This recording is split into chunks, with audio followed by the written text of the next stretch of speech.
History of Pakistan series میں ہم آپ کو یہی سب دکھائیں گے۔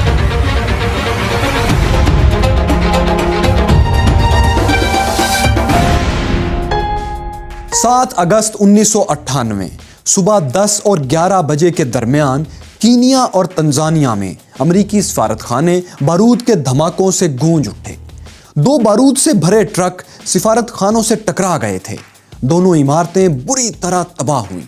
کینیا کا کئی منزلہ سفارت خانہ ملبے کا ڈھیر بن گیا۔ 200 سے زائد ہلاکتیں کینیا اور 11 تنزانیہ میں ہوئیں۔ امریکہ نے اس حملے کا الزام القاعدہ کے سربراہ اسامہ بن لادن پر لگا دیا۔ یہ پہلی مرتبہ تھا کہ دنیا کو اور امریکیوں کو پتہ چلا کہ اسامہ بن لادن امریکی دشمن ہیں۔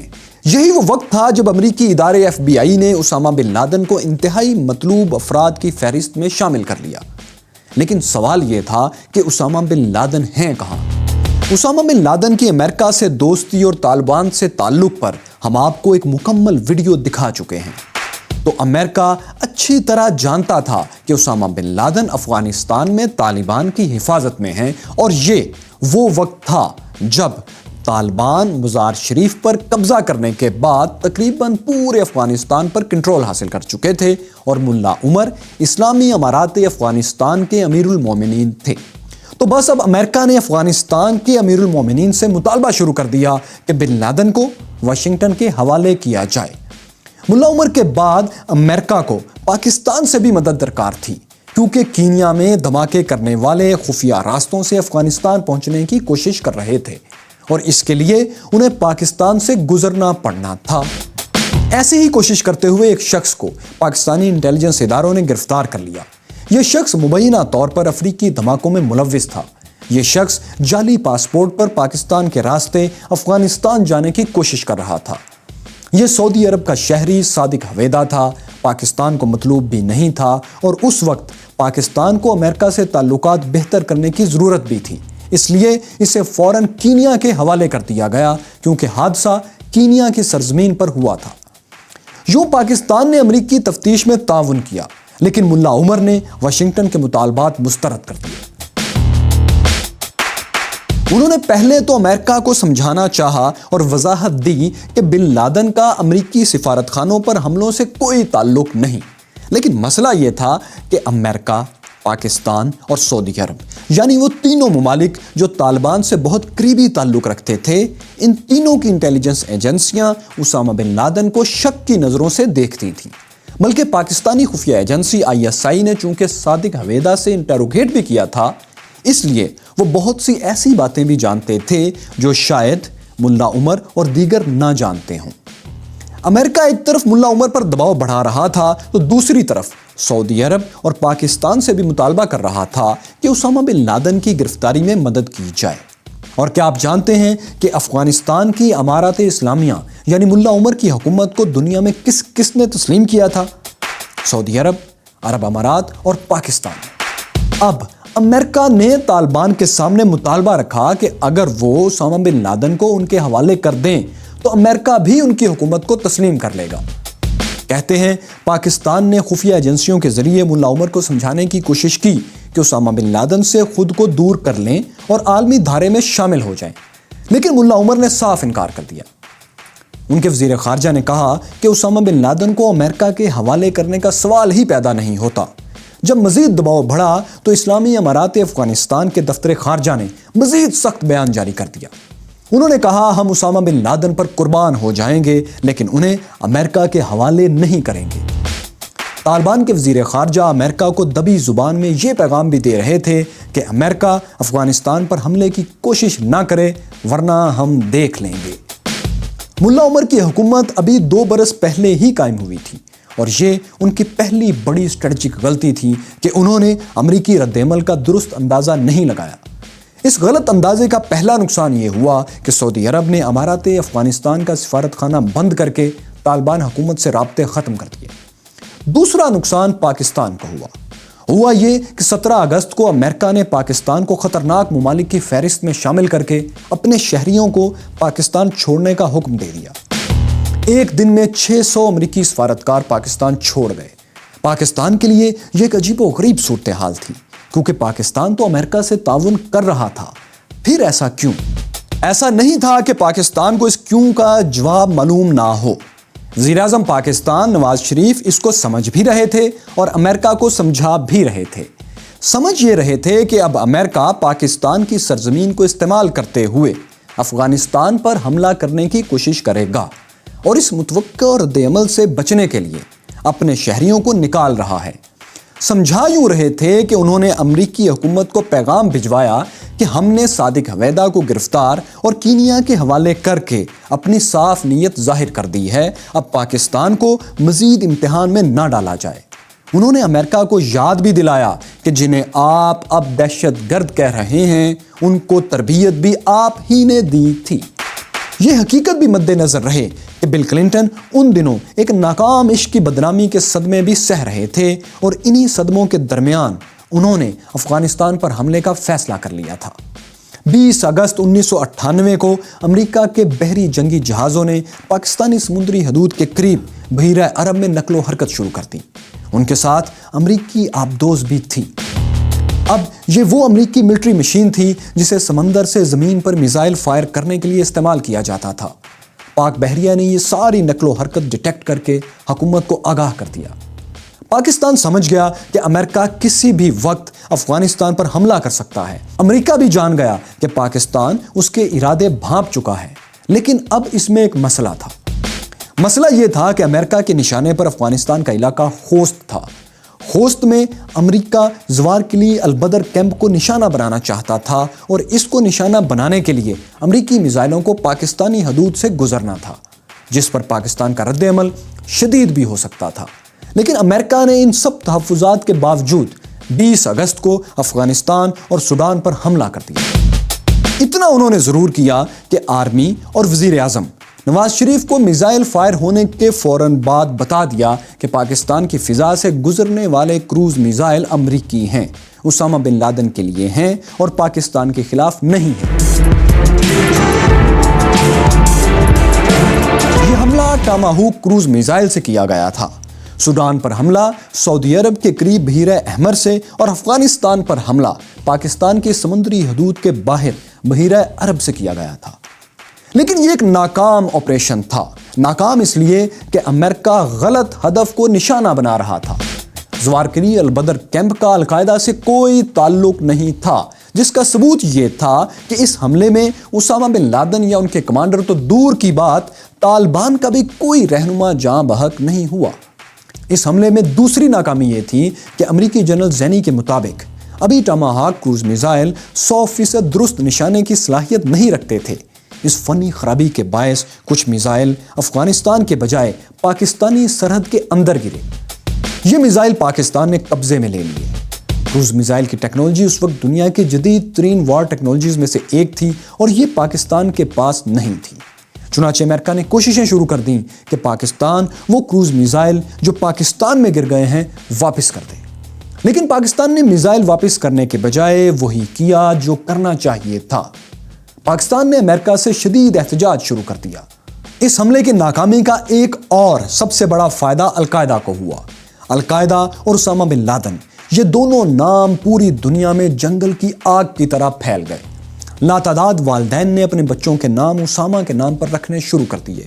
افریقہ میں بچے بن لادن کی ٹی شرٹس پہننے لگے۔ یہ ناکام میزائل حملے القاعدہ کو نئی بھرتیوں میں بھی مدد دے رہے تھے، اور کہتے ہیں یہی وہ وقت تھا جب القاعدہ نے امریکہ پر 9/11 جیسے بڑے حملے کے بارے میں پلاننگ شروع کی تھی۔ حقیقت کچھ اور بھی ہو سکتی ہے، لیکن اس وقت کے بیانات سے تو بظاہر یہی لگتا تھا۔ القاعدہ تو مشہور ہو گئی، لیکن پاکستان اور امریکہ کے تعلقات میں ایک بار پھر دراڑ آ گئی۔ وزیر اعظم نواز شریف نے افغانستان اور سوڈان پر حملوں کی مذمت کی، اسے آزاد ممالک کی خود مختاری پر حملہ قرار دیا اور پاکستانی سرحدی حدود کی خلاف ورزی پر احتجاج کیا۔ یہی نہیں، پاکستان نے امریکہ کے خلاف سلامتی کونسل جانے کا اعلان بھی کر دیا اور پھر پاکستان اقوام متحدہ کے سب سے طاقتور ادارے سلامتی کونسل میں چلا بھی گیا۔ روس اور اسلامی ممالک بھی امریکہ پر تنقید کر رہے تھے، چنانچہ اب بل کلنٹن کی معافی مانگنے کی باری تھی۔ 9/11 رپورٹ کے مطابق امریکی صدر بل کلنٹن نے نواز شریف کو فون کیا اور پاکستان پر گرنے والے میزائلز پر معذرت کی، جس کے بعد یہ معاملہ زیادہ طول نہ پکڑ سکا۔ ویسے بھی اس واقعے سے کچھ دن بعد نواز شریف کو امریکی دورہ کرنا تھا، جس کے لیے ماحول میں تناؤ کا کم سے کم ہونا بہت ضروری تھا۔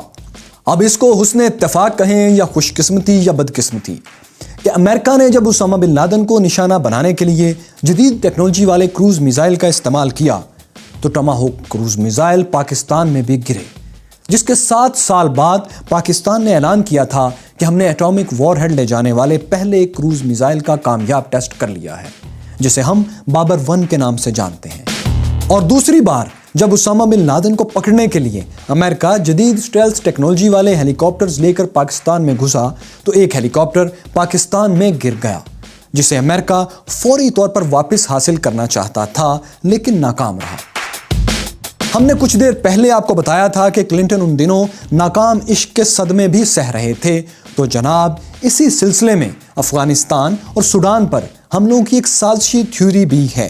وہ یہ کہ جس دن امریکی سفارتخانوں پر حملہ ہوا اسی دن امریکی صدر بل کلنٹن کی گرل فرینڈ مونیکا لیونسکی اپنے اور کلنٹن کے سکینڈل پر اپنا بیان جیوری کے سامنے ریکارڈ کروا رہی تھی، اور جس دن امریکہ نے سوڈان اور افغانستان پر حملہ کیا اس سے 2 دن پہلے صدر کلنٹن نے مونیکا سے ادھورے تعلقات کا اعتراف کر کے شرمندگی کا اظہار بھی کیا تھا۔ یہ سکینڈل کلنٹن کی سیاسی اور ذاتی زندگی پر تباہ کن اثرات مرتب کر رہا تھا۔ عشق میں ہم نے کیا کیا نہ کیا اور کیا کیا نہ کریں گے، تو کہتے ہیں کہ کلنٹن نے یہ حملے جلد بازی میں اپنے سکینڈل سے عالمی توجہ ہٹانے اور پینٹاگون کی حمایت حاصل کرنے کے لیے کیے تھے۔ ہو سکتا ہے یہ سازشی تھیوری ہو سکتا ہے یہی حقیقت ہو، لیکن اس کے بعد امریکہ میں چند ملاقاتیں ایسی ہوئیں کہ پاکستان اور بھارت کو تمام اختلافات بھلا کر ایک دوسرے کے قریب آنا پڑا۔ ہوا یہ کہ 1998 کے آخر میں وزیر اعظم نے امریکہ جا کر مسئلہ کشمیر کے حل کے لیے اقوام متحدہ کے سیکرٹری جنرل کوفی عنان، امریکی صدر بل کلنٹن اور بھارتی وزیر اعظم واجپئی سے بات چیت کی۔ اسی دوران اقوام متحدہ کی جنرل اسمبلی میں وزیر اعظم نے پاکستانی ایٹمی تجربات کا دفاع کیا اور دنیا کو بتایا کہ اگر بھارت اب بھی مزید تجربات کرے گا تو ہم بھی کریں گے۔ یہی وہ وقت تھا جب ساری دنیا نے سمجھ لیا کہ پاک بھارت تنازعات کا حل مسئلہ کشمیر سے ہو کر گزرتا ہے۔ اس لیے دونوں رہنماؤں پر عالمی دباؤ آیا کہ اپنے تنازعات جلد از جلد حل کریں۔ یہ دباؤ اس وقت مزید بڑھا جب امریکہ نے IMF اور ورلڈ بینک کو پاکستان کی معاشی مدد کے لیے گرین سگنل دے دیا اور ایٹمی دھماکوں کے بعد لگنے والی پابندیاں اٹھانے کا وعدہ بھی کر لیا۔ بھارت پر لگنے والی پابندیاں بھی نرم ہو چکی تھیں، لہٰذا اب دونوں رہنماؤں پر عالمی دباؤ اور حالات کا جبر تھا کہ وہ تنازعات سے آگے بڑھ کر سوچیں۔ چنانچہ نواز شریف اور واجپئی نے دوستی بس سروس شروع کرنے کا اعلان کر دیا۔ یہ دوستی بس سروس دہلی سے لاہور تک چلنا تھی۔ واجپئی نے اعلان کیا کہ وہ پہلی بس سے پاکستان آئیں گے۔ یہ بہت بڑا اعلان تھا، لیکن پاکستان اور بھارت دونوں جگہ مذہبی جماعتوں نے اسے بہت ناراضگی سے دیکھا۔ پاکستان میں جماعت اسلامی نے واجپئی کی آمد کے خلاف ہڑتال اور تحریک کا اعلان کر دیا، تو ادھر بھارت میں شیو سینا نے بھارتی کرکٹ بورڈ کے ہیڈ کوارٹر پر حملہ کر دیا، کیونکہ بہتر تعلقات ہی کے سلسلے کی ایک کڑی یہ بھی تھی کہ پاک بھارت کرکٹ میچز کا آغاز کیا جائے، اور پاکستانی ٹیم نے بھارت میں پہلے میچز کھیلنا تھے۔ 20 فروری کو واجپئی واگا بارڈر کے راستے پاکستان آئے تو ان کا ریڈ کارپیٹ استقبال ہوا۔ ان کے قافلے نے مینار پاکستان جانا تھا اور اس کی ایک علامتی اہمیت تھی۔ وہ یوں کہ مینار پاکستان پر جا کر BJP کے وزیر اعظم نے عملاً اس تاثر کو ختم کرنا تھا کہ بھارت دل سے ہندوستان کی تقسیم کو قبول نہیں کرتا۔ لیکن اس قافلے کے راستے میں جماعت اسلامی کا بہت بڑا جلوس تھا۔ اس جلوس کی وجہ سے قافلہ 1.5 گھنٹے تاخیر کا شکار ہوا۔ پولیس جماعت اسلامی کے کارکنوں کو راستے سے ہٹانے کے لیے جتن کر رہی تھی اور سخت ٹکراؤ کا ماحول تھا۔ جماعت اسلامی کی طرف سے شدید پتھراؤ اور پولیس کی طرف سے لاٹھی چارج جاری تھا۔ اس پتھراؤ میں کئی سفارتکاروں کی گاڑیاں بھی نشانہ بنیں۔ آخرکار پولیس غالب آئی اور جماعت اسلامی کا پورا جلسہ امیر جماعت اسلامی قاضی حسین احمد سمیت گرفتار کر لیا گیا۔ پاک بھارت دوستی کا یہ قافلہ مینار پاکستان پہنچا، جہاں تینوں مسلح افواج کے سربراہان بھی موجود تھے۔ واجپئی نے مینار پاکستان پر کھڑے ہو کر اعلان لاہور پر مہر لگائی۔ اس اعلان میں مسئلہ کشمیر کے حل کے لیے اتفاق کیا گیا تھا اور یہ آخری موقع تھا جب کسی بھارتی وزیر اعظم نے مشترکہ بیان میں مسئلہ کشمیر کے حل پر پاکستان سے اتفاق کیا ہو۔ Jammu and Kashmir is one of the issues we are discussing within the framework of our composite dialogue. We will negotiate with sincerity on this and on all other issues. اعلان لاہور اگر اپنی روح کے مطابق آگے چلتا تو یہ ایک تاریخی دستاویز ثابت ہو سکتی تھی، کیونکہ اس کا مختصر خلاصہ یہ تھا کہ اب جنگ نہ ہونے دیں گے۔ لیکن دونوں رہنما شاید نہیں جانتے تھے کہ ان سے 1200 کلومیٹر دور کارگل کی پہاڑیوں پر جنگ ہی ہو رہی ہے۔ میجر جنرل جاوید حسن امریکہ میں پاکستان کے ملٹری اتاشی تھے۔ جب وہ پاکستان آئے تو انہیں پاکستان کی نہایت اہم پوسٹ FCNA یعنی فورس کمانڈ ناردرن ایریاز کا کمانڈر بنا دیا گیا۔ یہ پوزیشن 10 کور کے انڈر سرو کرتی ہے، جس کے کمانڈر اس وقت لیفٹیننٹ جنرل محمود احمد تھے، جبکہ چیف آف آرمی سٹاف کے بعد اہم ترین post chief of general staff lieutenant general Mahmood Aziz تھے، جو خود بھی کچھ سال پہلے FCNA کے کمانڈر رہ چکے تھے اور اس لیے وہاں کے حالات اور آپریشن سے خوب واقف تھے۔ ان سب کے باس یعنی chief of army staff general Pervez Musharraf اور جنرل محمود ایک ہی یونٹ سے تھے۔ شاید یہ بھی ایک وجہ تھی کہ جنرل جاوید حسن نے باقی تینوں جرنیلوں کو بآسانی آپریشن کوہ پیما پر قائل کر لیا۔ یہ آپریشن کوہ پیما کیا تھا؟ جب اس آپریشن کی پلاننگ ہو رہی تھی تو ڈومیل میں شدید سردی میں کیپٹن کرنل شیر خان اور حوالدار لالک جان بھی اپنی ڈیوٹی کر رہے تھے۔ یہ دونوں جوان آنے والے دنوں میں اس بات سے بالکل بے خبر تھے کہ انہیں اس صدی کی آخری لڑائی اپنی جان پر کھیل کر لڑنا ہوگی، اور وہ بھی اس طرح کہ ایک دن میں 1 چمچ چینی اور 1 گولی کے ساتھ۔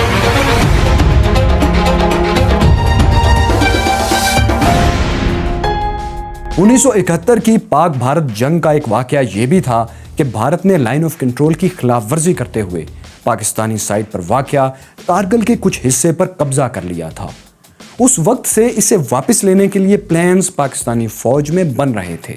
انہی میں سے ایک منصوبہ یہ بھی تھا کہ سردیوں میں جب بھارتی فوج کارگل سے اپنی پوسٹیں خالی کر کے نیچے چلی جاتی ہے تو ان پوسٹوں پر قبضہ کر لیا جائے۔ یہاں سے سیاچن پر قابض بھارتی فوج کو سپلائی فراہم کرنے والی مرکزی سڑک NH1 کو کاٹا جا سکتا تھا۔ اسی دوران زمینی راستے سے سیاچن پر حملہ کرنا بھی پلان کا حصہ تھا، تاکہ بھارت نے 1984 میں جو سیاچن پر قبضہ کر لیا تھا اسے واپس لیا جا سکے۔ یہ پلان ضیاء الحق کے دور میں بھی سامنے آیا، لیکن اس پر عمل نہ ہوا۔ کہتے ہیں بینظیر بھٹو کو بھی یہ پلان پیش کیا گیا، لیکن اس وقت بھی اسے مسترد کر دیا گیا۔ سینئر جرنلسٹ نسیم زہرا اپنی کتاب فرام کارگل ٹو کو میں لکھتی ہیں کہ 1996 میں جب ابھی جنرل جہانگیر کرامت آرمی چیف تھے تو ISI کے ایک آفیسر نے کارگل واپس لینے کے لیے یہ پلان ایک بار پھر پیش کیا۔ کارگل کے راستے سیاچن کی واپسی ایک حب الوطنی کے جذبے پر مبنی سوچ تھی، جس کے لیے ظاہر ہے ان کی حب الوطنی اور جذبے پر شک کرنے کی کوئی وجہ نہیں۔ لیکن حب الوطنی اور جذبہ کسی کام کو شروع کرنے کی وجہ تو ہو سکتا ہے، لیکن اس کی کامیابی کی ضمانت ہرگز نہیں۔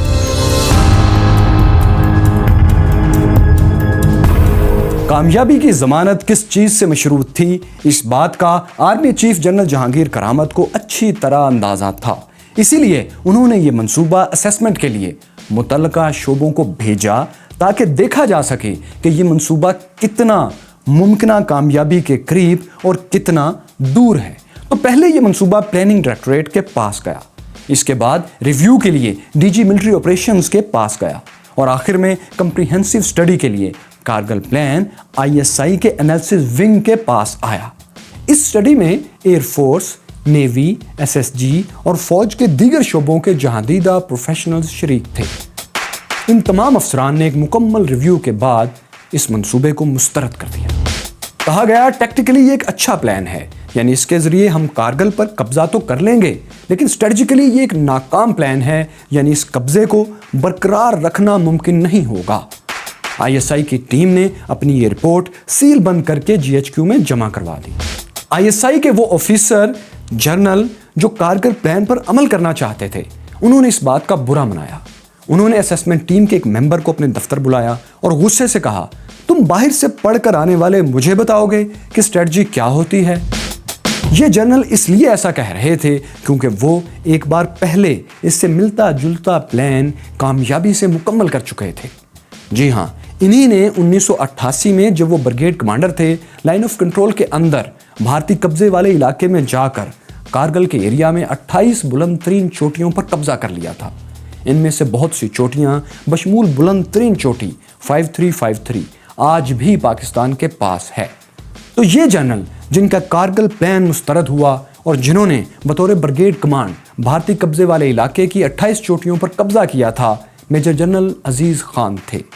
ان کا پلان منظور نہیں ہوا تھا، لیکن وہ اپنے منصوبے کی کامیابی پر یقین رکھتے تھے، جس کے لیے اب انہیں موقع کی تلاش تھی۔ اور یہ موقع ان کی توقع سے بھی بہت جلدی آ گیا۔ جس سال ان کا منصوبہ مسترد ہوا، اسی سال اکتوبر میں نواز شریف نے آرمی چیف جنرل جہانگیر کرامت سے استعفیٰ لے لیا اور نئے army chief general Pervez Musharraf بن گئے، جو جنرل عزیز کے بہت قریبی دوست ثابت ہوئے۔ اس استعفے اور تبدیلی کی پوری کہانی ہم آپ کو دکھا چکے ہیں۔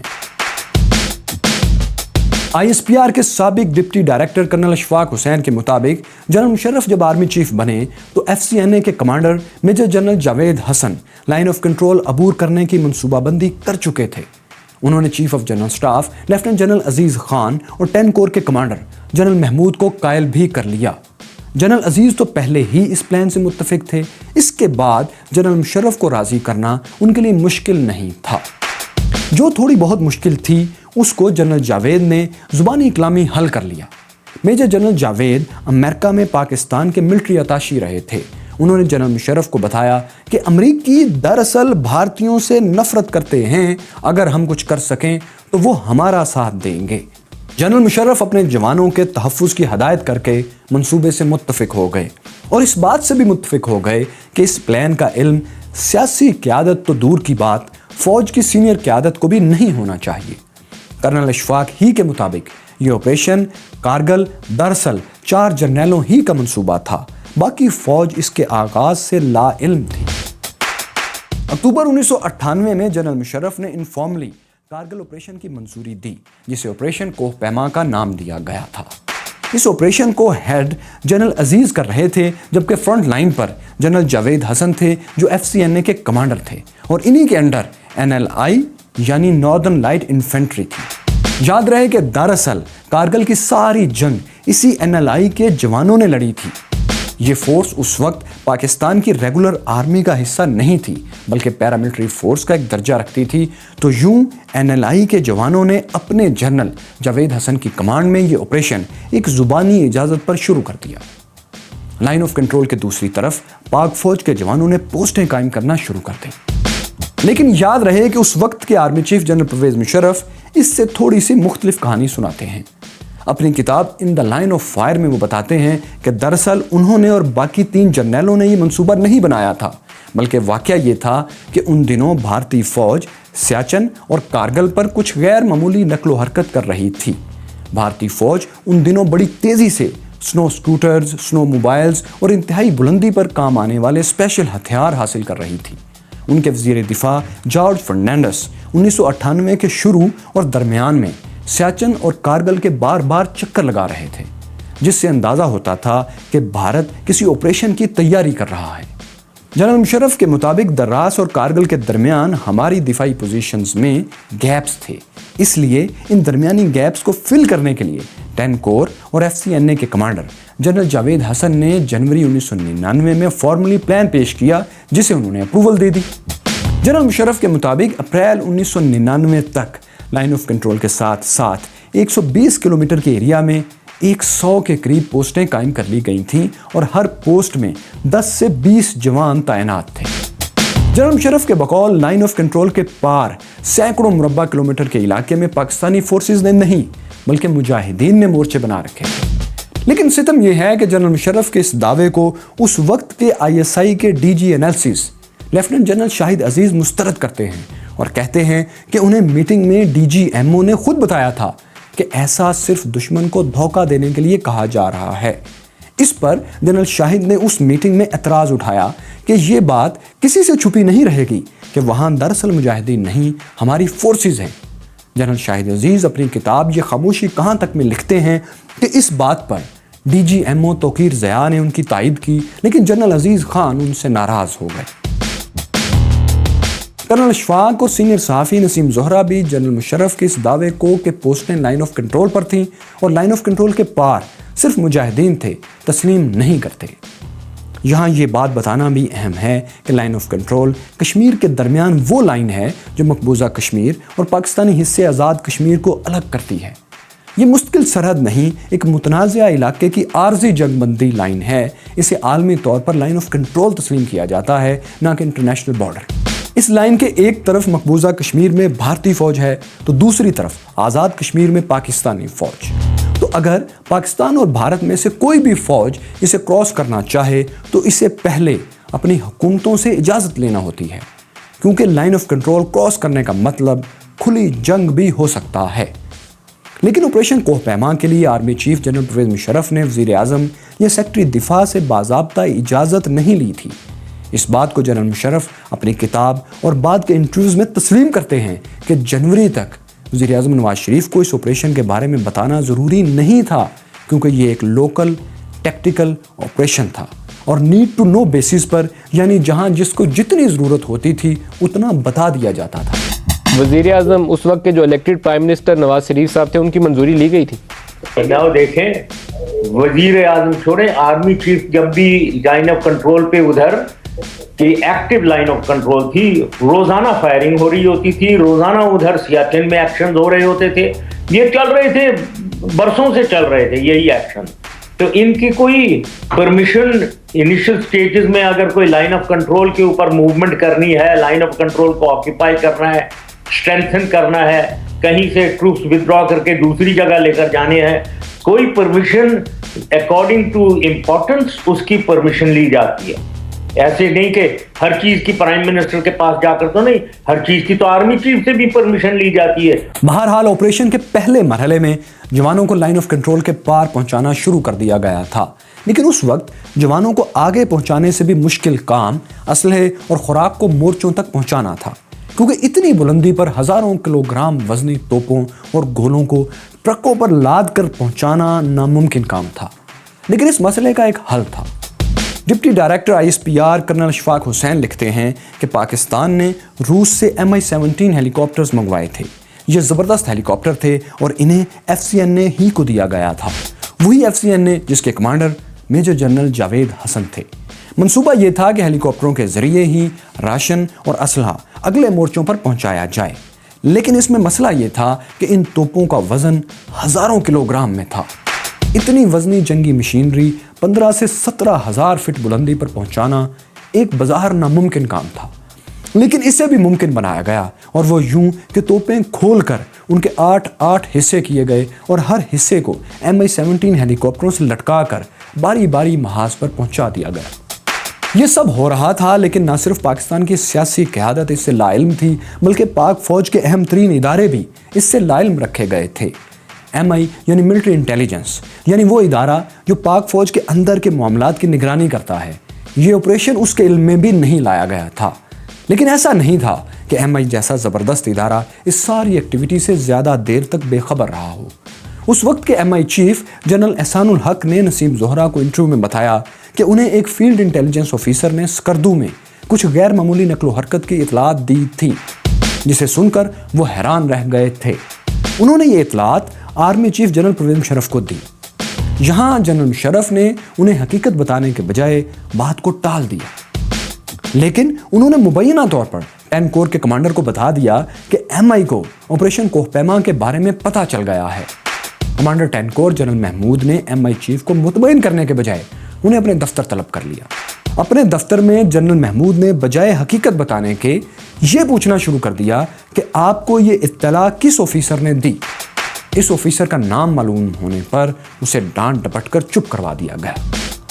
شاید کارگل آپریشن اتنا بڑا واقعہ نہ بنتا اگر یہ اپنی ابتدائی پلاننگ تک رہتا، یعنی پوسٹیں صرف اتنی ہی رہتی جتنی آپریشن کوہ پیما میں طے کر لی گئی تھیں۔ لیکن پھر ایک ایسا سرپرائز ایونٹ ہوا جس سے کارگل آپریشن کا سکیل کئی گنا بڑھ گیا۔ اکتوبر 1998 میں ایک دن انفینٹری بریگیڈ کے کمانڈر مسعود اسلم چند دوسرے جوانوں کے ساتھ ہیلی کاپٹر سے دراز سیکٹر میں برف پر کود گئے۔ ان کا مقصد چوکیوں اور سپلائی لائن کا جائزہ لینا تھا، لیکن جائزے کے دوران انہوں نے غور کیا کہ یہاں تو میلوں تک بھارتی فوج کا اتا پتہ ہی نہیں۔ چنانچہ وہ آگے بڑھتے چلے گئے۔ وہ جتنا آگے بڑھتے گئے انہیں اتنا ہی علاقہ خالی نظر آتا گیا۔ چاروں جرنیلوں کو جب اس حقیقت کا پتہ چلا تو انہوں نے اپنا منصوبہ بدل لیا۔ اصل منصوبہ تو یہ تھا کہ اس علاقے میں صرف 10 سے 12 پوسٹیں قائم کی جائیں، لیکن اب ان پوسٹوں کی تعداد بڑھا کر 196 کر دی گئی۔ ہر پوسٹ پر 5 سے 10 جوان تعینات کر دیے گئے، لیکن یہاں ایک مسئلہ پیدا ہو گیا۔ مسئلہ یہ تھا کہ پوسٹیں تو زیادہ قائم کر لی گئیں، لیکن ان پوسٹوں پر تعینات جوانوں کے لیے راشن اور اسلحہ پہنچانے والی مرکزی پوسٹوں میں ذخیرے کی صلاحیت زیادہ نہیں تھی، یعنی سپلائی لائن کمزور پڑ گئی، کیونکہ ظاہر ہے ابتدائی پلاننگ میں اتنی زیادہ پوسٹیں قائم کرنا شامل ہی نہیں تھا، اور سپلائی لائن بھی اسی پلاننگ کے مطابق تیار کی گئی تھی۔ لیکن زیادہ پوسٹیں قائم کرنے کا نقصان کیا ہوا؟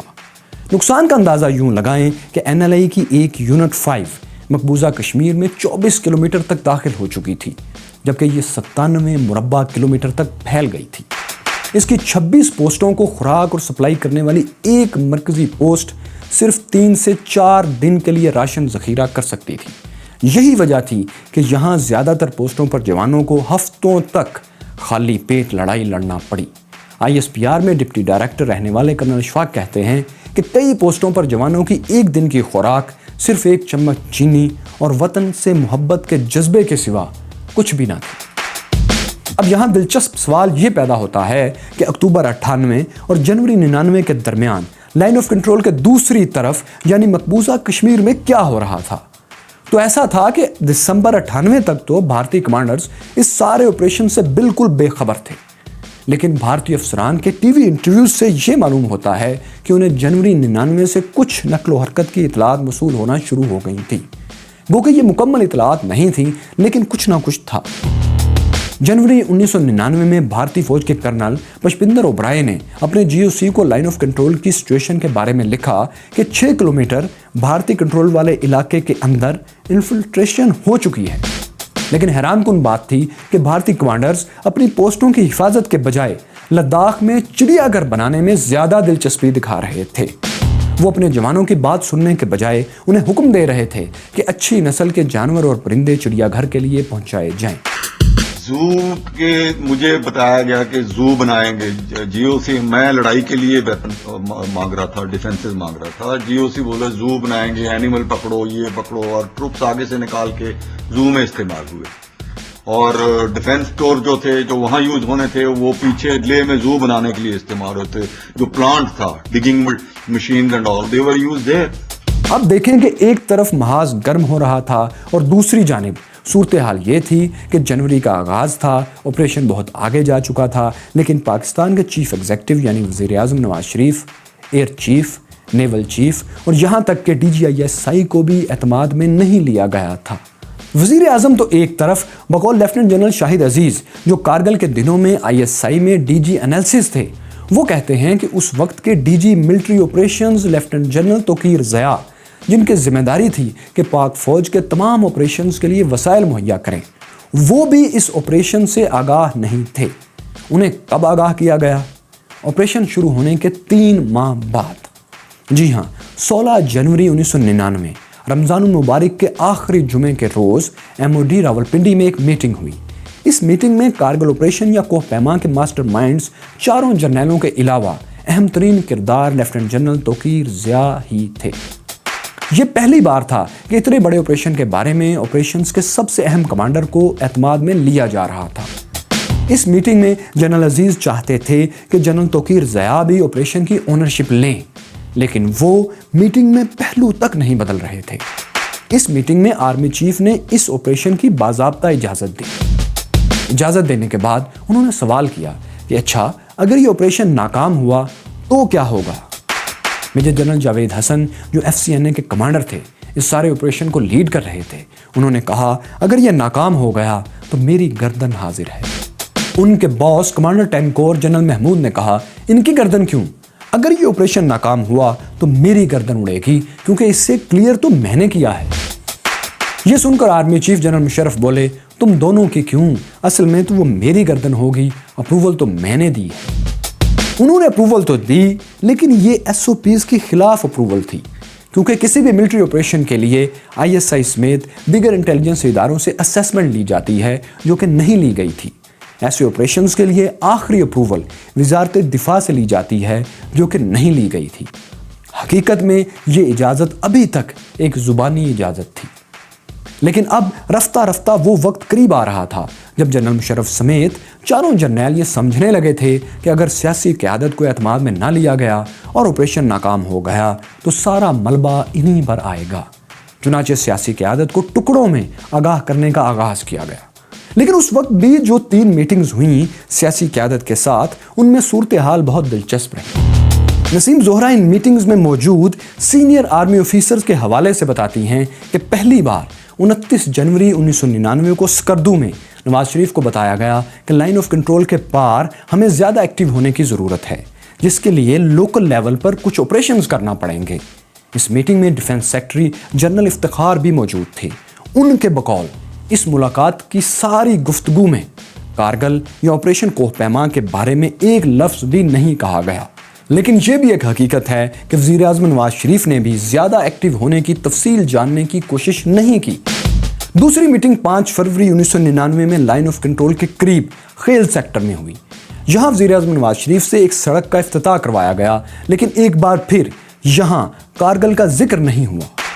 تیسری میٹنگ 12 یا 13 مارچ کو آئی ایس آئی کی بریفنگ کی صورت میں ہوئی، جس میں وزیر اعظم کو بتایا گیا کہ مقبوضہ کشمیر میں مجاہدین کی قوت کمزور پڑ رہی ہے، ہمیں ان کی مدد کرنی چاہیے۔ اس میٹنگ میں بھی کارگل یا آپریشن کوہ پیما یا لائن آف کنٹرول کے پار جا کر درجنوں پوسٹیں قائم کرنے کی کوئی بات نہیں کی گئی، لیکن وزیر اعظم نواز شریف نے بھی کسی بات کو کرید کر گہرائی میں جانے کی کوشش نہیں کی۔ حالانکہ یہ وہ وقت تھا جب نواز شریف بھارتی وزیر اعظم کے ساتھ لاہور ڈکلیریشن سائن کر چکے تھے، جس کی روح یہ تھی کہ جنگ سے نہیں بلکہ امن سے مسائل بات چیت کے ذریعے حل کیے جائیں گے، بشمول مسئلہ کشمیر۔ یہ وہی دن تھے جب جنوبی افریقہ کے صدر نیلسن منڈیلا بھی پاکستان آنے والے تھے۔ 4 مئی 1999 کو وہ پاکستان آئے۔ انہوں نے اعلان لاہور کو امن کی نوید قرار دیا، لیکن اس کے 9 دن بعد کارگل کا خفیہ پلان خفیہ نہیں رہا۔ 13 مئی 1999 کو کارگل کے ساتھ بٹالے کے ایریا میں 2 چرواہوں نے دیکھا کہ کچھ جوان پوسٹ بنانے کے لیے کھدائی کر رہے ہیں۔ یہ چہرے ان کے لیے نئے تھے، اور یہ چرواہے بھی عام چرواہے نہیں تھے۔ یہ کارگل میں انڈین بریگیڈ 121 کے مخبر تھے اور انڈین انٹیلیجنس کے لیے کام کرتے تھے۔ انہوں نے یہ غیر معمولی اطلاع فوراً انڈین بریگیڈ کو پہنچائی۔ جب یہ اطلاعات کنفرم کرنے کے لیے بھارتی فوج کے کچھ جوان آگے آئے تو انہیں پاکستانی فوج کا زبردست اٹیک ملا۔ دراز کے قریب تلولن کی چوٹیوں سے NLI کے جوانوں نے زبردست فائر کر کے بھارتی اسلحے کا ایک بڑا ذخیرہ بھی تباہ کر دیا۔ اب جنگ اوپن ہو چکی تھی اور پاکستان اور بھارت میں ہیڈ لائنز بن چکی تھی۔ اب وہ بھارتی جرنیل جو چڑیا گھر بنانے پر زیادہ توجہ دے رہے تھے، انہیں میدان جنگ کی طرف لوٹنا پڑا، اور وہ پاکستانی جرنیل جو ساری کارروائی کو خفیہ رکھنے پر مصر تھے، انہیں وزیر اعظم کو کھل کر بتانا پڑا کہ کیا صورتحال ہے۔ ان جرنیلوں میں سے ایک ایسے بھی تھے جنہوں نے نواز شریف سے کہا کہ جناب ہم کشمیر آزاد کروانے والے ہیں، اور آئندہ تاریخ میں آپ قائد اعظم کے بعد سب سے بڑے پاکستانی لیڈر تصور کیے جائیں گے۔ یہ جرنیل کون تھے؟ یہ وہ وقت تھا جس کے بارے میں جنرل مشرف بالکل بجا طور پر کہتے ہیں کہ ہم نے بھارت کو گردن سے پکڑ لیا تھا۔ ان کا ایک سیکٹر ہے کیرن سیکٹر۔ اس علاقے کی مرکزی سڑک بھارتی چوکیوں سے صرف 800 میٹر کے فاصلے پر ہے۔ بھارتی فورسز یعنی BSF کے جوان ہر وقت اس سڑک پر مشین گن تانے رکھتے تھے اور یہاں سے گزرنے والی گاڑیوں کو نشانہ بناتے تھے۔ بھارتی مشین گنز کا نشانہ بننے والی گاڑیاں نیچے دریا جہلم میں جا گرتی تھیں۔ اس سڑک سے گزرنے والی سینکڑوں گاڑیاں ایسی ہی فائرنگ سے تباہ ہوئیں اور قیمتی انسانی جانوں کا ضیاع الگ ہوا۔ لیکن پھر آزاد کشمیر میں تعینات ایک آرمی آفیسر نے اس کا شاندار حل نکالا۔ انہوں نے صرف 3 ماہ میں اس سڑک کے کنارے 8 فٹ بلند اور 5 فٹ چوڑی انتہائی مضبوط کنکریٹ کی دیوار بنا کر اس اہم ترین سڑک کو محفوظ بنایا۔ یہ دیوار ایسی صورتحال میں بنائی گئی جب 3 ماہ مسلسل بھارتی فورسز بلندی کی پوزیشن سے فائرنگ کر رہی تھی۔ پاک فوج نے نہ صرف دیوار تعمیر کرنے والوں کو تحفظ فراہم کیا بلکہ انڈین فائرنگ کا بھی مسلسل جواب دیا۔ تو یہ دیوار لائن آف کنٹرول سے صرف 800 میٹر کے فاصلے پر بھارتی فائرنگ سے محفوظ رکھنے کے لیے بنائی گئی تھی اور یہ اپنا کام بخوبی کر رہی ہے۔ جن آفیسر نے یہ دیوار بنوائی تھی ان کا نام تھا لیفٹیننٹ جنرل عبد القادر بلوچ۔ ان کی کہانی ہم نے آپ کو کیوں سنائی؟ کیونکہ یہ ایک ایسی میٹنگ میں موجود تھے جس کی روداد بتائے بغیر کارگل کہانی ادھوری رہے گی۔ میں ہوں فیصل وڑائچ اور دیکھو سنو جانو میں آپ کو ہسٹری آف پاکستان کے سیکنڈ لاسٹ ایپیسوڈ میں یہی سب دکھایا جائے۔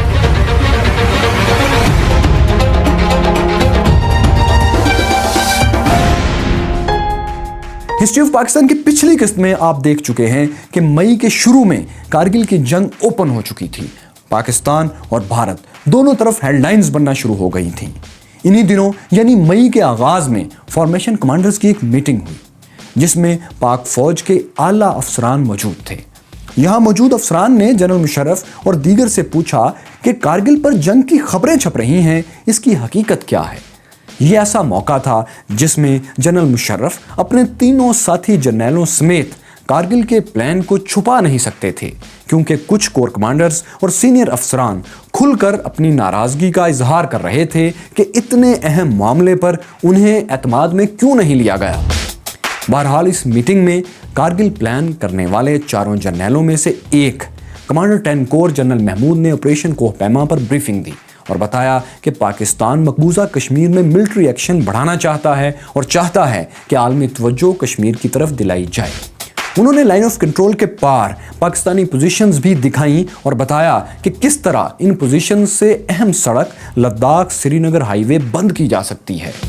اسی گروپ کے تیسرے جرنیل کمانڈر FCN نے جنرل جاوید حسن نے آپریشن کے مقاصد بتائے کہ کس طرح لائن آف کنٹرول کے گیپس میں سے ہوتے ہوئے اہم پوزیشنز پر قبضہ کر لیا گیا ہے، اور یہ مقصد بھی بتایا کہ اس طرح بھارت مسئلہ کشمیر کے حل کی طرف سنجیدگی سے آئے گا۔ اس بریفنگ کو سن کر وہاں موجود زیادہ تر افسران مطمئن نظر آئے، لیکن ایک آفیسر نے اس سارے تجزیے کی دھجیاں اڑا کر رکھ دی۔ یہ آفیسر تھے انسپیکٹر جنرل فرنٹیئر کور بلوچستان لیفٹیننٹ جنرل عبد القادر بلوچ۔ انہوں نے یاد دلایا کہ یہ جس سڑک کو بند کرنے اور بھارت کو مجبور کرنے کی آپ بات کر رہے ہیں وہ کارگل میں دکھائی گئی چوکیوں سے 3 کلومیٹر کے فاصلے پر ہے، جبکہ وہ یعنی جنرل قادر بلوچ صرف 800 میٹر کے فاصلے پر موجود ایسی ہی ایک سڑک کو آزاد کشمیر میں مسلسل بھارتی فائر کے باوجود محفوظ بنا چکے ہیں۔ انہوں نے کہا کہ جب وہ یہ سب 800 میٹر کے فاصلے سے کر سکتے ہیں تو بھارت کے لیے 3 کلومیٹر پر واقع سڑک کو محفوظ بنانا مشکل نہیں ہوگا۔ کارگل پلان کرنے والوں کی دوسری دلیل کہ بھارت ایٹمی جنگ چھڑنے کے خوف سے کارگل کا جواب نہیں دے گا، اس کو بھی جنرل عبد القادر بلوچ، میجر جنرل اکرم اور جنرل رفیع اللہ نیازی نے مسترد کر دیا۔ انہوں نے کہا کہ آپ نے نہ صرف بھارتی رد عمل بلکہ عالمی رد عمل کا بھی بالکل غلط اندازہ لگایا ہے۔ اس میٹنگ میں موجود لوگوں کے انٹرویوز کے بعد نسیم زہرا لکھتی ہیں کہ جنرل مشرف کے پاس ان دلائل کے منطقی جواب تو نہیں تھے، لیکن انہوں نے ان اعتراضات کو یکسر مسترد کرتے ہوئے غیر منطقی دلائل ضرور دیے۔ انہوں نے کہا کہ ہماری پوزیشنز ناقابل تسخیر ہیں، قسمت بہادروں کا ساتھ دیتی ہے اور آج یہ ہمارے ساتھ ہے۔ ان کے جواب سے کچھ افسران مطمئن اور کچھ غیر مطمئن تھے۔ ایک 30 منٹ کی تقریر کے بعد جنرل مشرف نے آپریشن کی کامیابی کے لیے اجتماعی دعا کروائی اور میٹنگ برخاست کر دی گئی۔ لیکن اب وہ اہم ترین میٹنگ ہونا تھی جس میں وزیر اعظم پاکستان نواز شریف کو آپریشن کے بارے میں پوری تفصیل بتانا تھی اور ان سے فارمل اپروول بھی حاصل کرنا تھی، کیونکہ اب آپریشن اوپن ہو چکا تھا جسے چھپانے کا کوئی فائدہ نہیں تھا۔ 17 مئی 1999 کو اوجڑی کیمپ راولپنڈی میں جنرل توقیر ضیاء اور جنرل جمشید گلزار کیانی نے وزیر اعظم اور ان کی کابینہ کے اہم ارکان کو بریفنگ دی۔ اس میٹنگ میں کارگل کے 4 ماسٹر مائنڈز بھی موجود تھے۔ وزیر اعظم اور ان کی ٹیم کو ایک ایسے نقشے پر بریفنگ دی گئی جس میں لائن آف کنٹرول یعنی آزاد کشمیر اور مقبوضہ کشمیر کی درمیانی لائن واضح نہیں تھی۔ اس نقشے پر مقامات کے نقطے تو تھے لیکن جگہوں کے نام نہیں لکھے تھے۔ اس نقشے پر وزیر اعظم اور ان کی کابینہ کو بتایا گیا کہ فورسز نے کن کن اہم چوکیوں پر قبضہ کر لیا ہے اور مقبوضہ کشمیر کی اہم ترین سڑک جس سے بھارتی فوج کو سپلائی لائن جاتی ہے صرف 3 کلومیٹر کے فاصلے پر اور ہمارے نشانے پر ہے۔ انہیں یہ بھی بتایا گیا کہ کامیابی صرف 5 مراحل کے فاصلے پر ہے اور وہ کامیابی کے بہت قریب ہیں۔ کامیابی کے بہت قریب ہیں، اس بات کی اہمیت وزیر اعظم نے کتنی سمجھی یہ تو نہیں پتا، لیکن جس بات سے وزیر اعظم شدید متاثر ہوئے وہ کچھ اور تھی۔ نسیم زہرا کی کتاب فرام کارگل ٹو دا کو کے مطابق وہ بات تھی chief of general staff lieutenant general Aziz Khan کی خوشامد۔ جنرل عزیز نے نواز شریف سے کہا، تاریخ میں آپ کا نام سنہرے حروف میں لکھا جائے گا اور آپ فاتح کشمیر کے طور پر یاد رکھے جائیں گے۔ نواز شریف اس جملے پر اتنے خوش ہوئے کہ انہوں نے بے اختیار جنرل عزیز سے پوچھ لیا، آپ نے مجھے یہ نہیں بتایا کہ سری نگر پر پاکستان کا پرچم کب لہرائے گا۔ دوسری بات جس نے وزیر اعظم کو اتنا کنونس کیا کہ وہ آپریشن کوہ پیما پر مان گئے، وہ جنرل مشرف کا پورے اعتماد سے یہ کہنا تھا کہ وہ ایسی جگہ پر ہیں جہاں سے واپسی ناممکن ہے اور ان کے تمام ملٹری تجربے کا نچوڑ اس آپریشن کی کامیابی کی گارنٹی دیتا ہے۔ بریفنگ مکمل ہونے پر وزیر اعظم نواز شریف نے وہاں موجود اپنی کیبنٹ کے ایک ایک فرد سے رائے لی۔ اس میٹنگ کی پوری روداد وزیر خارجہ سرتاج عزیز اور لیفٹیننٹ جنرل عبد المجید ملک نے اپنی اپنی کتابوں میں لکھی ہے۔ ان تفصیلات کے مطابق سرتاج عزیز نے کھل کر آپریشن کی مخالفت کی اور کہا کہ اول تو یہ واجپئی کے دورہ لاہور میں کیے گئے معاہدے کی خلاف ورزی ہے، دوسرا یہ کہ امریکہ اس آپریشن کی کبھی حمایت نہیں کرے گا۔ لیکن وزیر اعظم نے انہیں جواب دیا، سرتاج عزیز صاحب، ہم کب تک کاغذی کارروائیوں کے ذریعے کشمیر آزاد کروانے کی کوشش کرتے رہیں گے؟ اگر اب موقع مل رہا ہے تو اس سے فائدہ کیوں نہ اٹھایا جائے؟ امور کشمیر کے انچارج لیفٹیننٹ جنرل ریٹائرڈ مجید ملک نے بھی اس آپریشن کی مخالفت کی اور کمانڈر 10 کور جنرل محمود سے سخت سوالات کیے۔ اپنی کتاب ہم بھی وہاں موجود تھے میں وہ لکھتے ہیں کہ انہوں نے 10 کور کے کمانڈر سے پوچھا کہ میں 12 ڈویژن کا انچارج رہا ہوں، اس علاقے میں رہا ہوں اور میں جانتا ہوں کہ یہاں بہت سردی میں سپلائی لائن بحال رکھنا مشکل کام ہے، مجھے سمجھایا جائے کہ اس کو کیسے برقرار رکھا جائے گا۔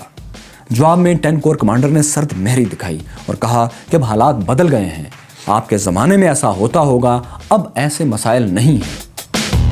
نواز شریف کے یہ اہم ترین رفقا اس بات پر سوالات اٹھا رہے تھے، لیکن نواز شریف ان اعتراضات کو زیادہ اہمیت نہیں دے رہے تھے۔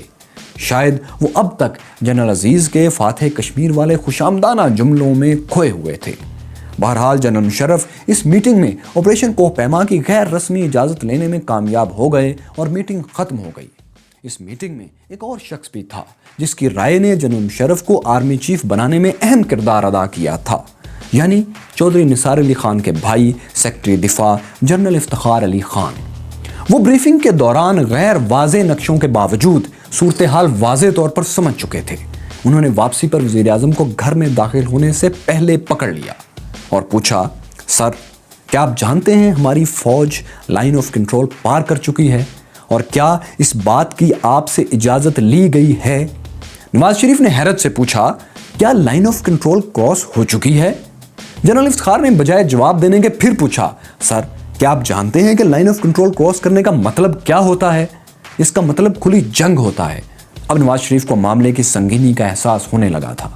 انہوں نے جنرل افتخار سے اگلی صبح اہم وزراء کی میٹنگ بلانے کو کہا اور سونے کے لیے چلے گئے۔ اگلی صبح پھر میٹنگ ہوئی جس میں امور کشمیر کے incharge lieutenant general retired Abdul Majeed ملک، مشاہد حسین، سرتاج عزیز، سیکرٹری دفاع جنرل افتخار علی خان سمیت دیگر وزراء بھی موجود تھے۔ اس میٹنگ میں وزیر خارجہ سرتاج عزیز اور عبد المجید ملک نے کھل کر کارگل آپریشن کی مخالفت کی اور اسے انتہائی ناپسند کیا۔ اس پر وزیر اعظم نے جنرل مشرف کو وزیر اعظم ہاؤس میں طلب کر لیا۔ اب بند کمرے میں ایک اہم ترین میٹنگ ہوئی جس میں صرف 3 افراد موجود تھے، وزیر اعظم Nawaz Sharif, army chief general Pervez Musharraf اور سیکرٹری دفاع جنرل افتخار۔ وزیر اعظم نے جنرل مشرف سے پوچھا، کیا آپ نے لائن آف کنٹرول کراس کی ہے؟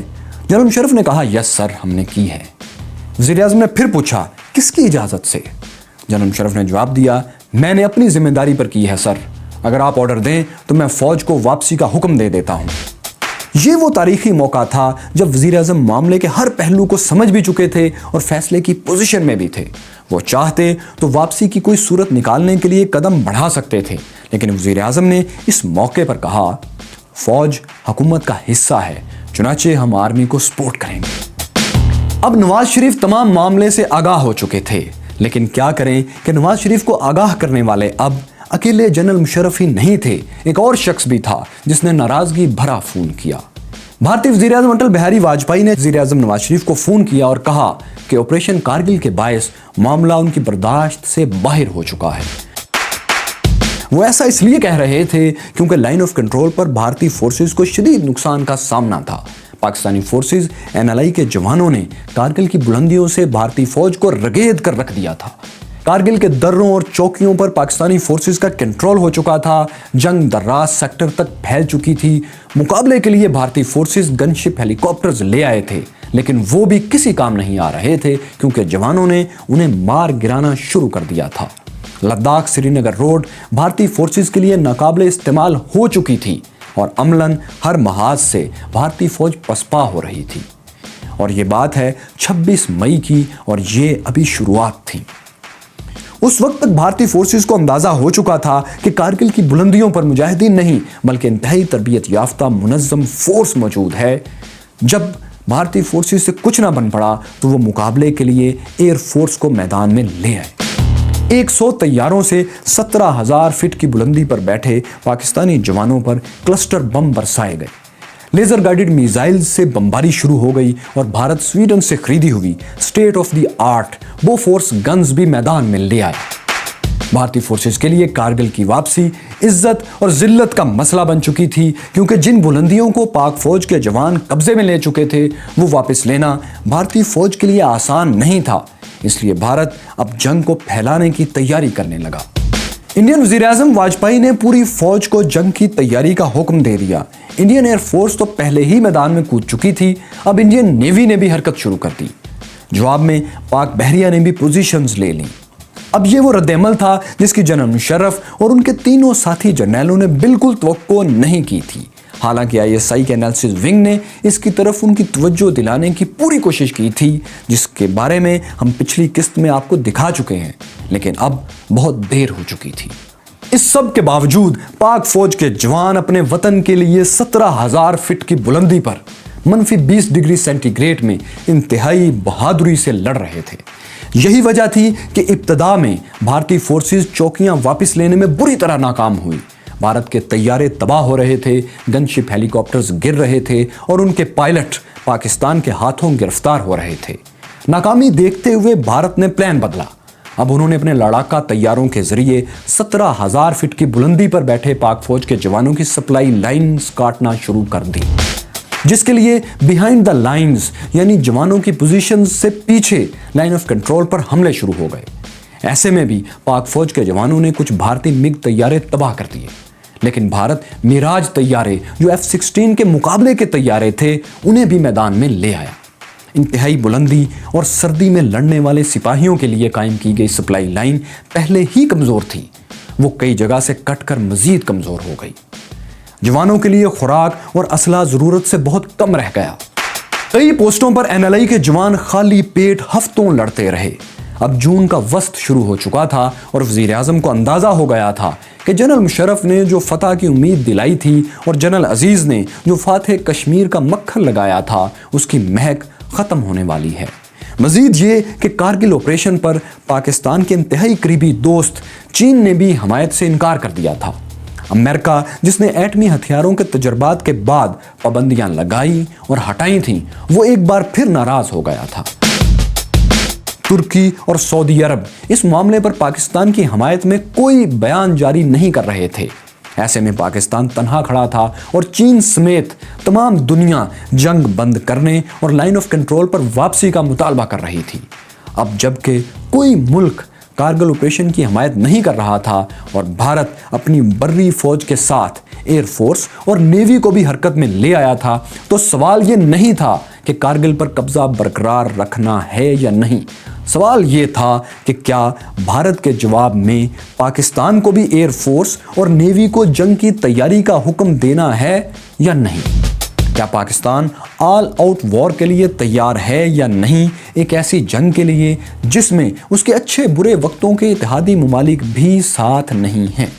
اب ظاہر ہے اس سوال کا جواب پاکستان تنہا نہیں دے سکتا تھا، کیونکہ کوئی بھی جنگ عالمی اتحادیوں کے بغیر نہیں لڑی جا سکتی۔ اتحادیوں سے مشورے کے لیے نواز شریف نے وزیر خارجہ سرتاج عزیز کو ہنگامی طور پر چین بھیجا۔ چین نے مسئلہ کشمیر پر تو پاکستانی موقف کی حمایت کی، لیکن جنگ کی حمایت نہیں کی۔ چین نے واضح طور پر کہا کہ مسئلہ کشمیر بات چیت سے حل کیا جائے، جنگ مسئلے کا حل نہیں ہے۔ اس کے بعد وزیر خارجہ انتہائی خطرناک حالات میں بھی بھارت چلے گئے۔ انہوں نے دہلی میں بھارتی وزیر خارجہ سے ملاقات میں امن قائم کرنے کے لیے مختلف تجاویز دیں، لیکن یہ مذاکرات ناکام رہے۔ مگر پاک بھارت وزرائے خارجہ کی ملاقات کے بعد دلچسپ بات یہ ہوئی کہ بھارت، جس کا کوئی وزیر خارجہ پچھلے 8 سے 9 سال میں کبھی چین نہیں گیا تھا، وہ اچانک چین کے دورے پر چلے گئے۔ چینی ہم منصب نے بھارتی وزیر خارجہ سے بھی ملاقات کی اور مسئلے کے پرامن حل پر زور دیا۔ پاکستانی وزیر خارجہ چین کا لائن آف کنٹرول کے احترام کا پیغام لے کر پاکستان واپس آ گئے۔ اب صورتحال ہاتھ سے نکل رہی تھی۔ ایک موقع پر وزیر اعظم نواز شریف پرویز مشرف کے ساتھ جوانوں کا حوصلہ بڑھانے کے لیے اگلے مورچوں پر گئے۔ بھارتی دعوے کے مطابق ایک ایسے ہی دورے کے دوران وزیر اعظم نواز شریف اور army chief general Pervez Musharraf Indian air force کے نشانے پر آ گئے تھے، لیکن کسی تذبذب کی وجہ سے ان کو نشانہ نہیں بنایا جا سکا۔ یہ بھارتی دعویٰ ہے جس کی تصدیق پاکستان کی طرف سے کبھی نہیں ہوئی۔ یہ وہ موقع تھا جب وزیر اعظم کو فیصلہ کرنا تھا کہ وہ بھارتی فضائیہ کے جواب میں پاکستانی ایئر فورس کو حملوں کی اجازت دیں اور بھارتی نیوی کے جواب میں پاکستان نیوی کو متحرک کریں اور آل آؤٹ وار کی طرف جائیں یا معاملے کو یہیں ختم کرنے کی کوشش کریں، کیونکہ عالمی حمایت تو نہیں مل رہی تھی۔ روس، جس کا دورہ ابھی چند ہفتے پہلے وزیر اعظم کر چکے تھے اور ایک نئی شروعات کرنا چاہتے تھے، وہ بھی کارگل معاملے پر پاکستان کے ساتھ نہیں تھا۔ G8 ممالک نے بھی پاکستان اور بھارت سے لائن آف کنٹرول پر امن کا مطالبہ کیا۔ ایسے میں آخری کوشش کے طور پر وزیر اعظم خود چین چلے گئے، لیکن ان کے جانے کا بھی کوئی فائدہ نہیں ہوا۔ چین نے اچھی ڈپلومیٹک زبان میں کشمیر پر پاکستانی موقف کی حمایت کی، لیکن کارگل پر مجاہدین یا پاکستانی فورسز کے قبضے کی حمایت نہیں کی، بلکہ لائن آف کنٹرول پر جارحانہ طرز عمل کی مخالفت کی۔ صرف چین ہی نہیں بلکہ امریکہ بھی جنگ بند کروانے کے لیے چین، پاکستان اور بھارت سے مسلسل رابطے کر رہا تھا۔ پاکستان جنگ بندی کی کوشش کرنے لگا تھا، لیکن بھارت نے فضائیہ کو پوری قوت سے متحرک کر دیا۔ وہ یوں کہ جہاں مقبوضہ کشمیر میں اس کا ایک سکواڈرن لڑتا تھا، وہاں کرنل اشفاق کے مطابق 4 سکواڈرن کھڑے کر دیے گئے تھے۔ اب مسئلہ یہ پیدا ہو گیا کہ پاکستان بھی اپنی فضائیہ کو اسی طرح میدان میں لے آئے اور آل آؤٹ وار شروع کر دے۔ پاکستان آل آؤٹ وار نہیں چاہتا تھا، اس لیے فضائیہ کو میدان میں نہیں اتارا گیا، جس کا کارگل کی چوٹیوں پر لڑنے والے پاک فوج کے شیر دل جوانوں کو بہت نقصان ہونے لگا۔ لیفٹیننٹ جنرل شاہد عزیز اور کرنل اشفاق حسین کے مطابق جون میں ہماری پوسٹیں گرنا شروع ہو گئی تھیں، سپلائی لائن کٹ چکی تھی، زخمیوں کے لیے مرہم پٹیاں تک نہیں تھیں، کھانے کے لیے گرم میوہ کے چند دانے پاس تھے، لیکن پاک فوج کے جوان شیروں کی طرح لڑ رہے تھے۔ ایسے میں 2 جولائی کو چین کے دفتر خارجہ نے اہم ترین بیان جاری کیا کہ پاکستان اور بھارت کنٹرول لائن کا احترام کریں، جس کا سیدھا مطلب یہ تھا کہ لائن آف کنٹرول سے کوئی ملک آگے نہ بڑھے، نہ بھارت اس لائن کے پار حملے کرے اور نہ پاکستان اس کے پار کوئی کارروائی کرے، یا اگر کر رہا ہے تو واپس چلا جائے۔ اس مرحلے پر وزیر اعظم نواز شریف مکمل طور پر سمجھ چکے تھے کہ یہ جنگ یہیں ختم کرنا ہوگی۔ وہ جان گئے تھے کہ کارگل کے ذریعے کشمیر آزاد کروانے کا جو خواب انہیں دکھایا گیا تھا، وہ کبھی شرمندہ تعبیر نہیں ہو سکتا۔ اور ایٹمی دھماکوں کے بعد جس طرح ترکی، ایران، سعودی عرب، حتیٰ کہ افغانستان جیسے دوست ممالک ساتھ کھڑے تھے، کارگل کے معاملے پر وہ ساتھ نہیں ہیں۔ چنانچہ انہوں نے کارگل سے واپسی کی پلاننگ شروع کر دی۔ لیکن واپسی کی پلاننگ کے لیے ایک ایسے ملک کی حمایت کی ضرورت تھی جو پاکستان اور بھارت دونوں پر اثر و رسوخ رکھتا ہو، اور ظاہر ہے امریکہ سے بہتر کوئی اور ملک یہ کردار ادا نہیں کر سکتا تھا۔ امریکہ میں 4 جولائی کو یوم آزادی کی تقریبات منعقد ہوتی ہیں، اس لیے ان دنوں میں امریکی صدر کے پاس وقت بھی نہیں ہوتا، لیکن نواز شریف نے امریکی صدر کلنٹن سے ہنگامی طور پر ملاقات کے لیے وقت مانگا۔ یہ وقت مل گیا، میٹنگ طے ہو گئی، اور ٹھیک اس وقت جب امریکہ میں یوم آزادی منایا جا رہا تھا، نواز شریف کی کلنٹن سے ملاقات ہوئی۔ جی ہاں، 4 جولائی کے دن یہ اہم ترین ملاقات تھی، اور اس سے بھی اہم یہ کہ اس میں 90 منٹ کی ملاقات 1 on 1 تھی۔ اس ملاقات میں صرف نواز شریف اور امریکی صدر کلنٹن موجود تھے، لیکن یہاں ایک تیسرا شخص بھی تھا جو نوٹس لے رہا تھا۔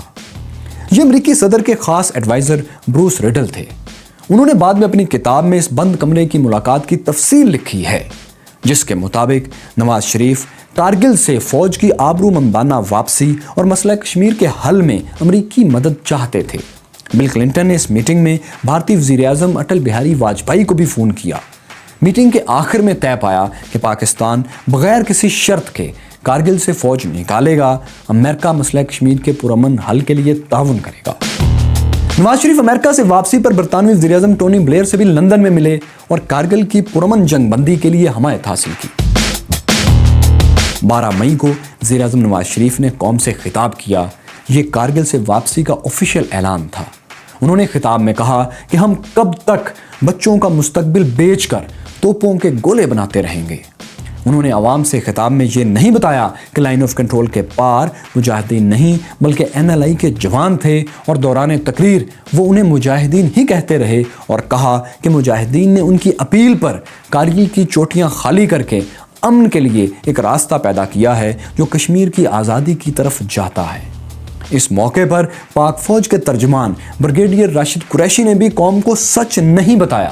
انہوں نے بھی یہی کہا کہ مجاہدین کی واپسی یا انخلاء سے ان کا کوئی تعلق نہیں، بلکہ مجاہدین حکومت پاکستان کو رپورٹ کرتے ہیں۔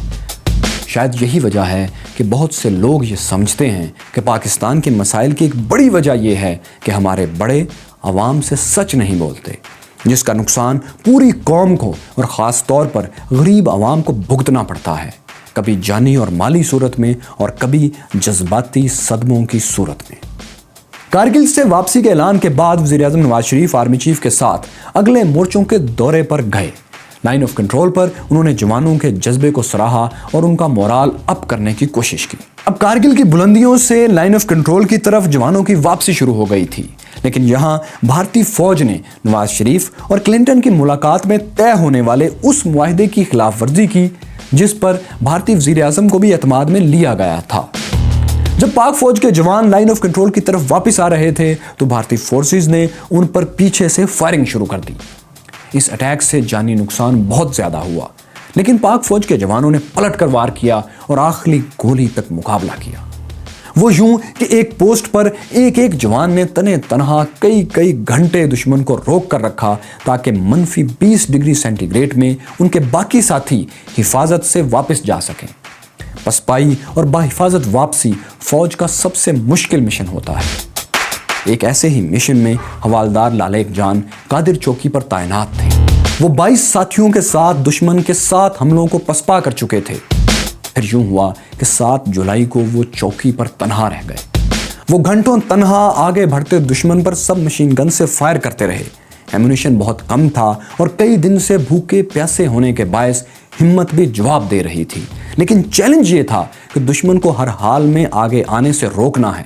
اگر وہ بھارتی فورسز کو آگے بڑھنے دیتے تو واپس جاتے ان کے سارے ساتھی مارے جا سکتے تھے۔ اس لیے وہ تنے تنہا گولیوں اور گولوں کا مقابلہ کرتے رہے اور جوابی فائر بھی کرتے رہے، جس سے دشمن کی پیش قدمی گھنٹوں تک رکی رہی، کیونکہ دشمن اس بات سے بے خبر تھا کہ قادر چوکی پر صرف ایک جوان موجود ہے، اور وہ بھی صرف ایک سب مشین گن کے ساتھ۔ ایک مرحلے پر وہ آگے بڑھتے دشمن پر گرنیڈ پھینکنے کے لیے پوزیشن لے رہے تھے تو مشین گن کی گولیوں کی بچھاڑ ان کے سینے پر لگی، لیکن پھر بھی وہ گرنے کے بجائے مورچے کی دیوار پر اٹک کر اس طرح کھڑے رہے کہ ان کی انگلی اپنی سب مشین گن کے ٹریگر پر تھی اور نظریں دشمن پر۔ ایسے میں پچھلے مورچوں سے 2 جوان ان کی مدد کو آئے۔ لالیک جان کے ہونٹوں میں بات کرنے کی سکت بھی نہیں تھی۔ انہیں چند گھونٹ پانی پلایا گیا تو انہوں نے جو پہلے الفاظ کہے وہ یہ تھے کہ آپ دونوں واپس جائیں۔ لالیک جان کے اصرار پر وہ واپس چلے گئے۔ کئی دن سے لڑتے زخمی حوالدار لالیک جان اب جان ہار رہے تھے۔ طبی امداد ملنے کی کوئی امید نہیں تھی۔ وہ لالیک جان جو صرف سب مشین گن سے دشمن کو روکے بیٹھے تھے، چند گھنٹوں بعد یوں شہید ہو گئے کہ ان کی انگلی اب بھی ٹریگر پر تھی اور نظر سامنے۔ ان کے ساتھی باحفاظت واپس پہنچ چکے تھے۔ لالیک جان اور کرنل شیر خان دونوں کی لازوال بہادری پر بھارتی فورسز نے ان کی خوب تعریف کی۔ دونوں شیر دل جوانوں کو بہادری کا سب سے بڑا اعزاز نشان حیدر دیا گیا۔ کارگل کے آخری دنوں میں واگا بارڈر پر ایک بچے کی تصویر نہ جانے کیوں اخبارات کی زینت بنی، جس میں وہ بارڈر کے پار کسی کو ہاتھ ہلا رہا تھا۔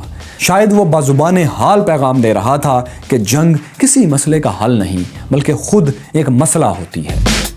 12 جولائی کو کارگل تو ختم ہو گیا، لیکن اب ایک نیا محاذ کھل گیا۔ جنرل مشرف کارگل سے واپسی کو اپنی فتح اور سیاسی حکومت کی ناکامی قرار دینے پر تل گئے، جبکہ وزیر اعظم نواز شریف کا مرکزی ووٹ بینک، دائیں بازو کی جماعتیں اور مذہبی طبقے ان کے سخت خلاف ہو گئے۔ تو پھر صرف 90 دن سے بھی کم عرصے میں وہی 4 جرنیل جنہوں نے کارگل کی ناکام پلاننگ کی تھی، انہوں نے مارشل لا کی کامیاب پلاننگ کی۔